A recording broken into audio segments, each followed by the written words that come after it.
What is a graveyard orbit for space junk?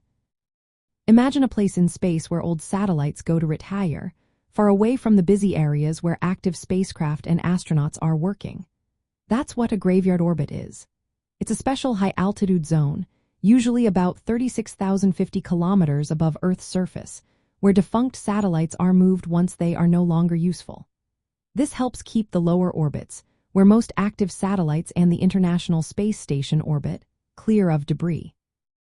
Most satellites in geostationary orbit, those that stay fixed over one spot on Earth, are moved to this graveyard orbit at the end of their life.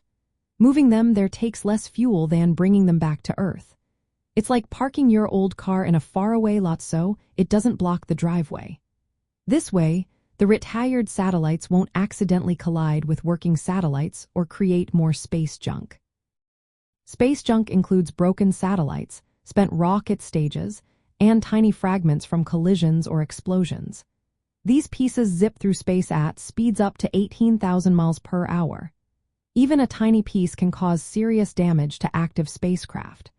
By placing old satellites in a graveyard orbit, space agencies reduce the risk of creating more dangerous debris in the crowded lower orbits. While graveyard orbits help manage large satellites, the lower regions of space, especially low Earth orbit, are filled with millions of smaller pieces of debris. This clutter makes space travel more dangerous and requires constant tracking and avoidance maneuvers. So, did you know? Instead of crashing old satellites back to Earth, scientists and engineers push them into a high-altitude cosmic retirement home called a graveyard orbit. It's a simple but smart way to keep space safer for the satellites that are still working and to prevent more space junk from piling up. This practice is a key part of space junk tracking and managing the oddities of space debris.